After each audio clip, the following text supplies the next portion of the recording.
Welcome back to the Digital Perspectives channel, everybody. New name for the channel from Investment Perspectives to Digital Perspectives. Very excited. We're doing a little bit of rebranding here because we changed the format of the show. So I'm really excited to be able to work on these things and begin to share them with you.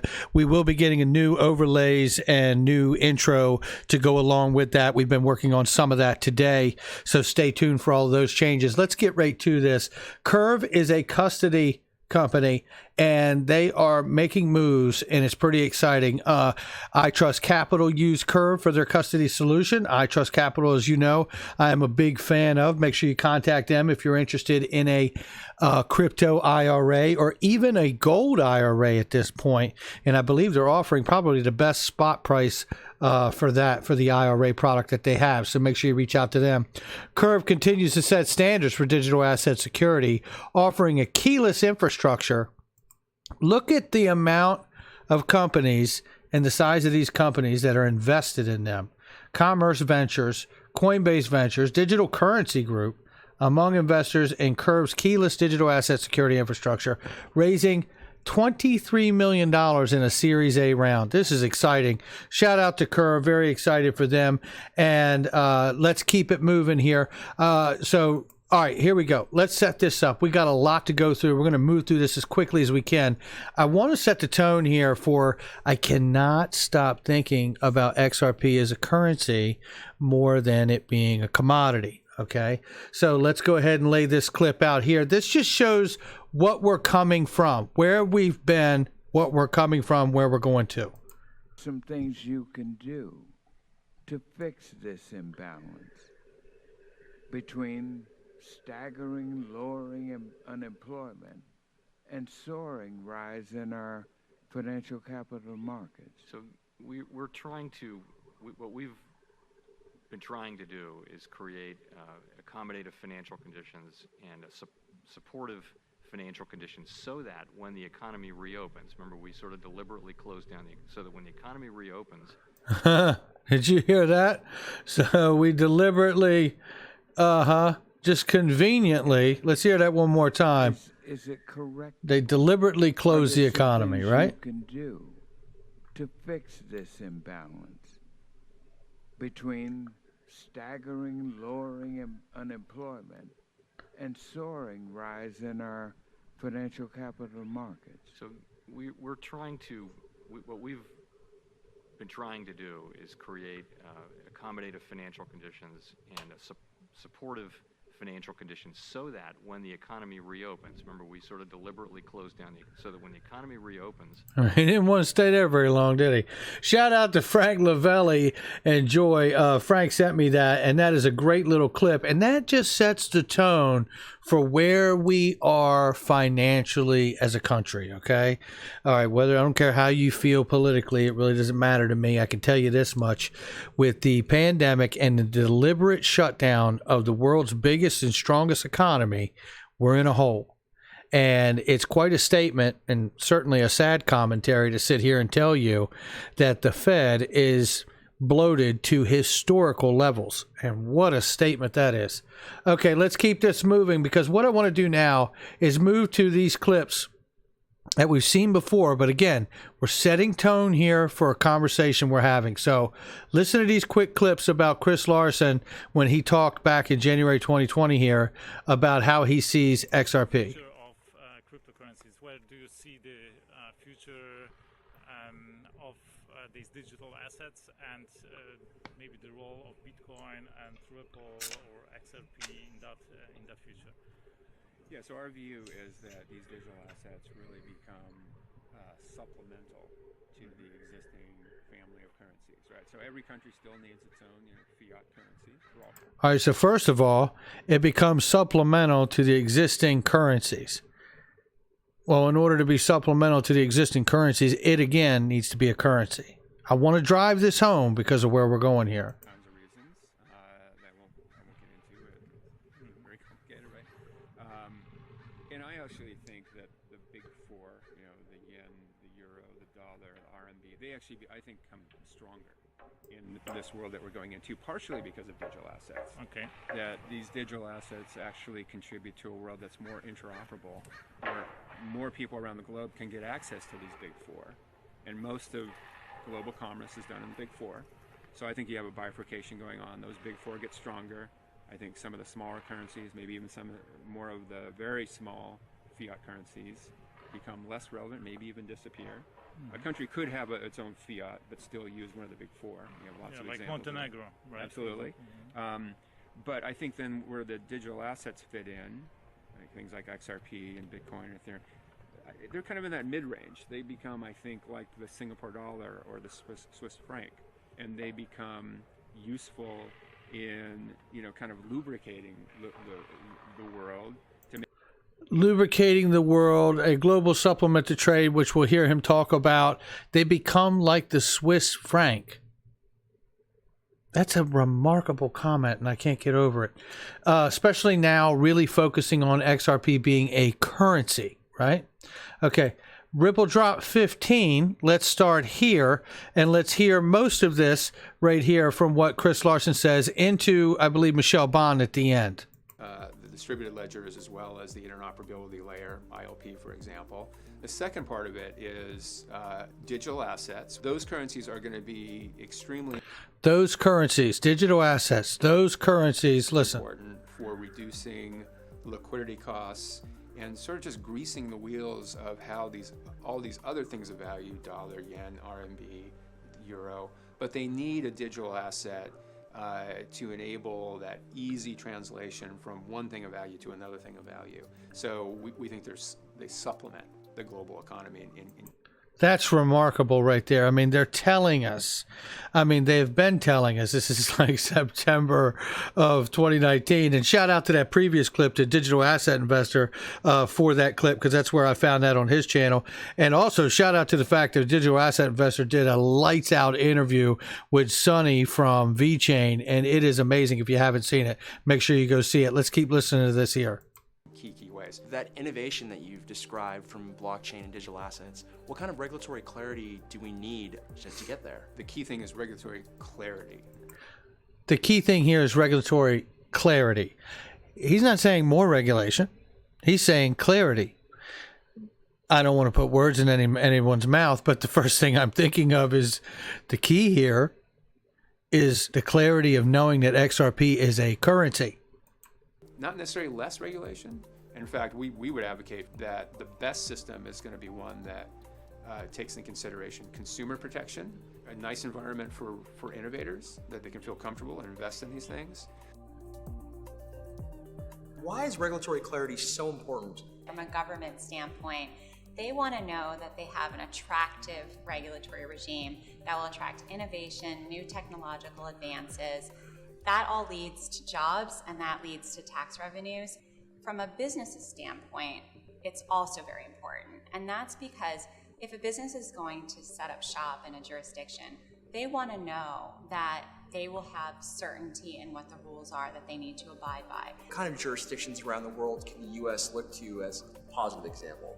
I think one of the greatest ones is probably the UK FCA. They recently revised their guidance just a few weeks ago, and what they decided to do was come up with very clear definitions for crypto assets, and they came up with a definition for a utility token, an exchange token, and also for a securities token. And that, I think, gave the industry a lot of comfort.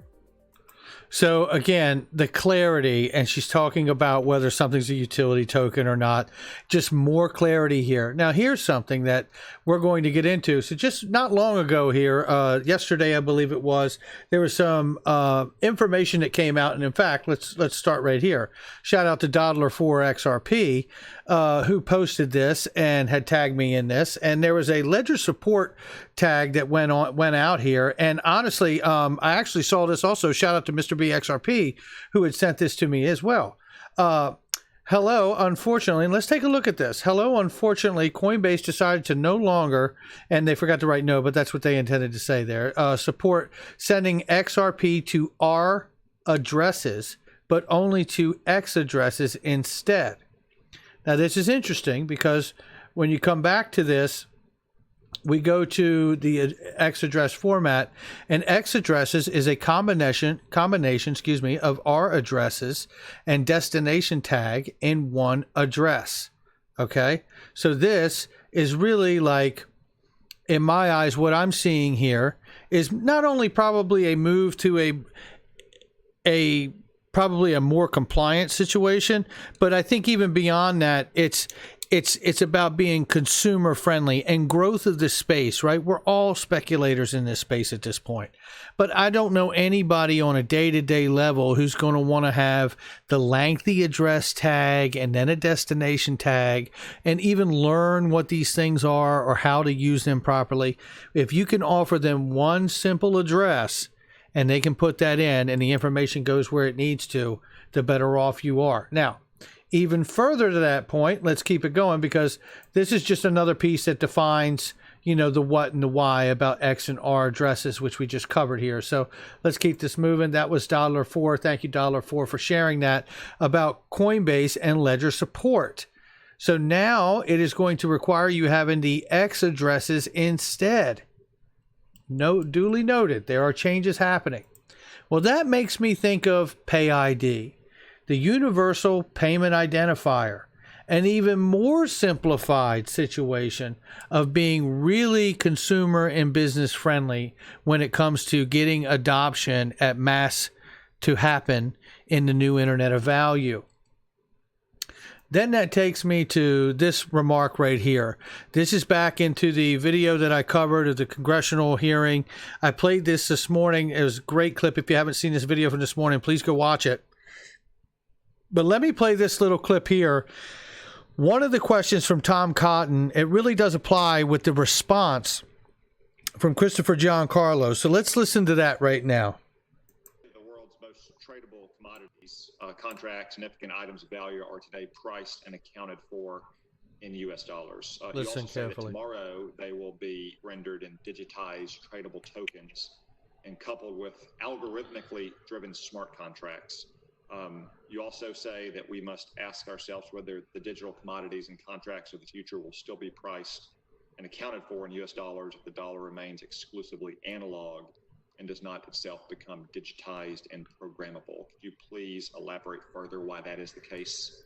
Yes, thank you. And this comes directly from my experience as chairman of the CFTC. The United States, one of the underpinnings of the dollar, one that's perhaps not as well noted as others, is the fact that most of the world's major commodities are priced in dollars. Do you hear that? Most of the world's major commodities are priced in dollars. Listen to what else he says here. Wheat, soybeans, cotton, as well as energy, oil, natural gas, precious metals, industrial metals, and some of the world's major benchmarks and contracts. The world needs to reserve dollars because they need to buy those instruments using dollars. Those instruments, though, are moving themselves to digital format. We saw in soybeans moving to blockchain technology for its global logistics. What? When? What? When did that happen? I have to tell you, this is the stuff I'm talking about. We get little dribs and drabs. Really? Soybeans are already on blockchain? We're seeing the world's major commodities benchmarks move to a digital format with programmability built in. This will be happening in the next few years. If the dollar remains analog, but most of the world's key commodities and contracts become digital and programmable, others will take advantage of that. That's one of the reasons why our economic competitors are themselves developing digital currencies to price the world's major commodities and contracts. Did you hear what he just said? This is one of the reasons why the other countries are moving to this technology now, because they're the ones that need to buy these commodities in U.S. dollars because that's what they're priced in.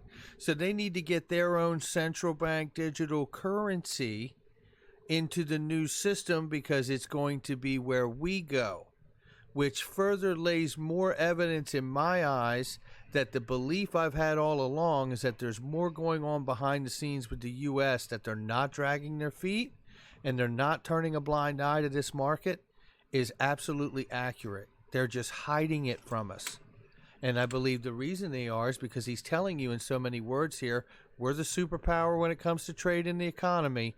The rest of the countries need to get themselves in line, and we'll provide what we need in order to get this done as a final bring-it-home moment.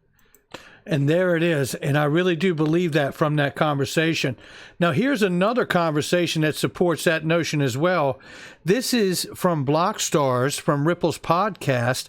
This is CEO Adam Trademan, who speaks very strongly about what he thinks about what's coming in the year to come. Listen to what David Schwartz asked him. So we're just about out of time. Adam, tell me, where do you see the industry in the next 5 years? What experiences are users going to have? What are we going to do for consumers? I think one of the biggest changes, David, is that as a result of several of the things we've talked about today, I think there is going to be an increased speed of evolution of national currencies over to digital form. And whoa! Increased speed of national currencies to digital form. You can't make this up. And then let's come to this. Okay, is now we're going to really speculate here. I covered this yesterday. Jim Rickards, my take. First of all, the original post is from the Bank of International Settlements, which is the central bank of central banks. The BIS Innovation Hub is pleased to announce a strategic partnership with the Federal Reserve, New York Fed, to further the development of fintech initiatives for the global financial system. Banks furthering the development of fintech initiatives and innovation? Since when the hell did banks become innovators, or even incubators for innovators? Jim eloquently says, my take on this is the world's most powerful central bank, the Fed, joins the central bank of central banks, BIS, to dominate cryptocurrency and run other cryptos into the ditch. Crypto groupies may laugh now. Just give these two a little time. They'll get there. Well, let me tell you. To Jim's point, what I see is a union, a joining together, right? A joining together from one side of the world to the other. From the biggest central bank, as he said, to the central bank of central banks. Listen to the conversation of the clips that I've shared before you, whether it is Michelle Bond, Chris Larsen, right? Look at the changes that are taking place to create a more uniform, ubiquitous experience within the use of the innovation and technology from this space into traditional markets and companies and products. That would be Pay ID, the X addresses, right?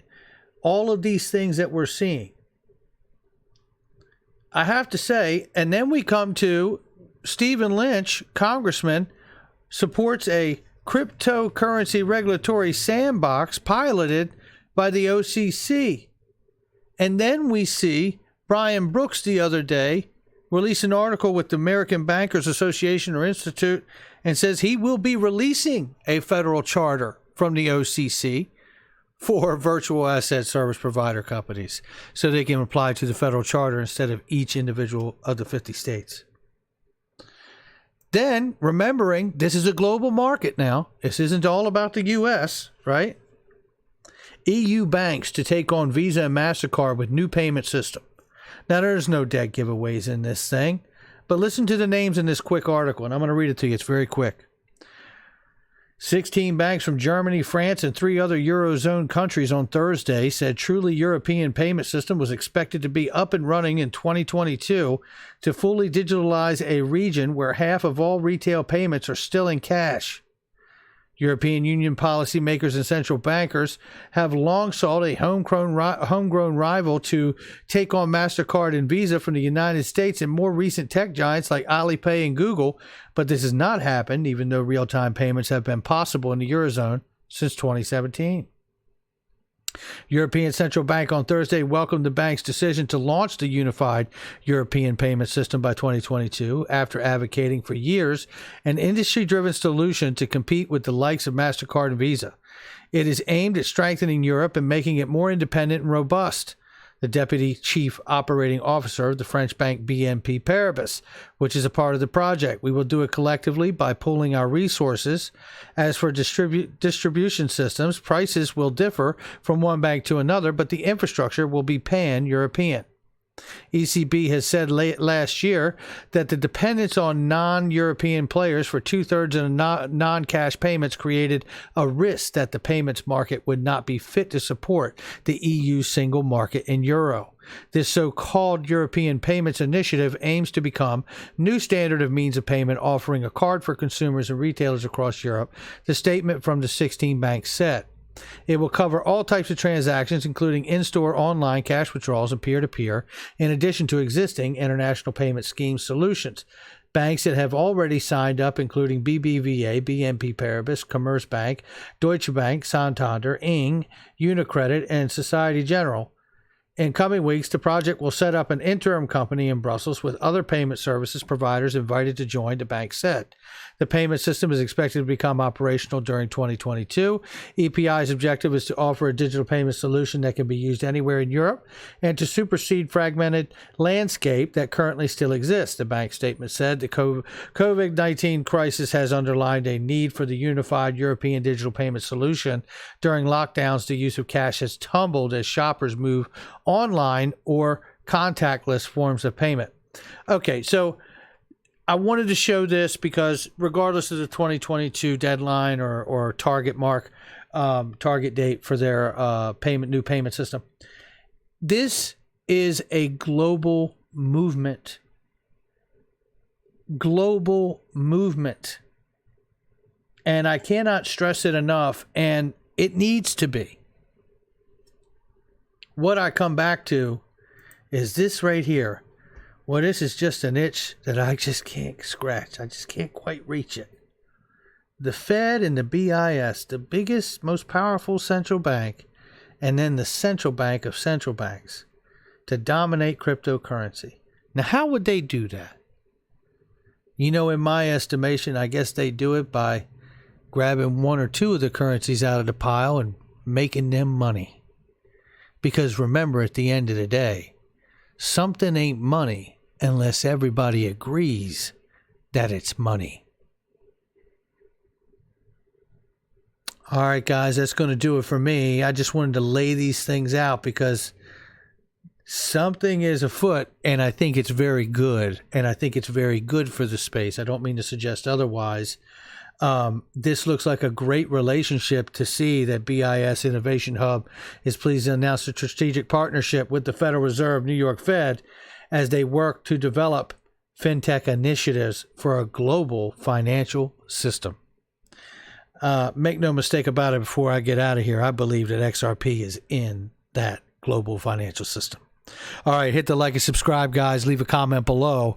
Make sure you share this with somebody you know. I'll catch you guys on the next one. Take care.